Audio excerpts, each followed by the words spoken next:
लीजिए सुनिए तेनालीराम की कहानी मुर्गी की कीमत।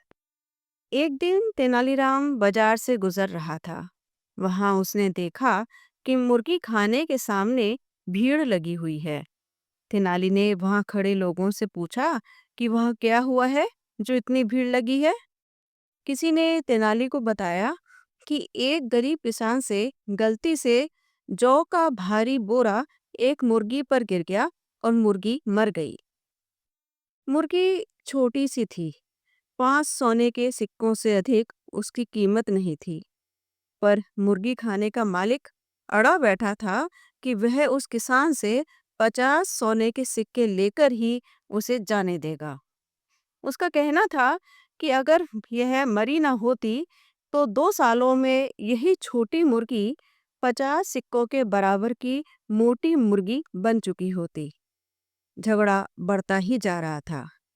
तभी किसी की नजर राजा के अष्ट दिग्गज दरबारी तेनालीराम पर पड़ी।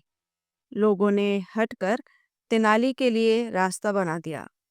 मुर्गी के मालिक ने तेनाली के आगे सिर झुकाया और अपनी दलील पेश करते हुए कहा, हुजूर, इस आदमी ने बेध्यानी में मेरी ऐसी मुर्गी को मार डाला जो 2 सालों में इतनी मोटी ताजी हो जाती कि मैं उसे 50 सोने के सिक्के में बेच सकता था। तेनालीराम ने किसान की ओर देखा, पर उसकी तो डर के मारे घिघी बंधी हुई थी। तुम इस मुर्गी वाले को 50 सोने के सिक्के दे दो, क्योंकि तुमने इसकी मुर्गी मारी है जिसकी कीमत यह 50 सिक्के बताता है। तेनाली ने किसान से कहा। भीड़ में खड़े लोगों के आश्चर्य का ठिकाना नहीं था। उन्हें लगा था कि तेनाली न्यायोचित बात करेगा, पर यह तो सरासर अन्याय था। मुर्गी के मालिक की बाछें खिल गईं। हुजूर, लोग ठीक कहते हैं कि आपका न्याय हमेशा सही होता है। मैं उनकी बात से पूर्णतः सहमत हूँ।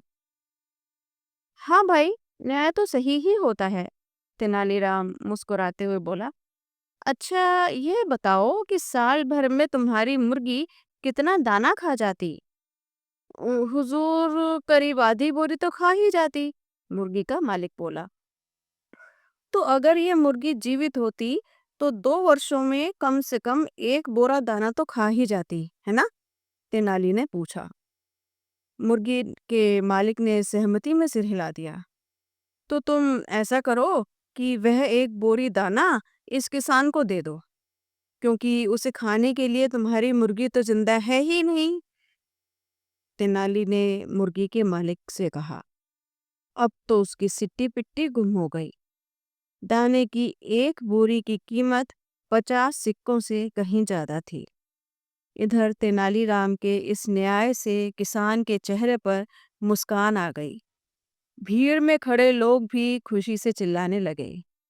मुर्गी खाने का मालिक बुरी तरह झेप गया।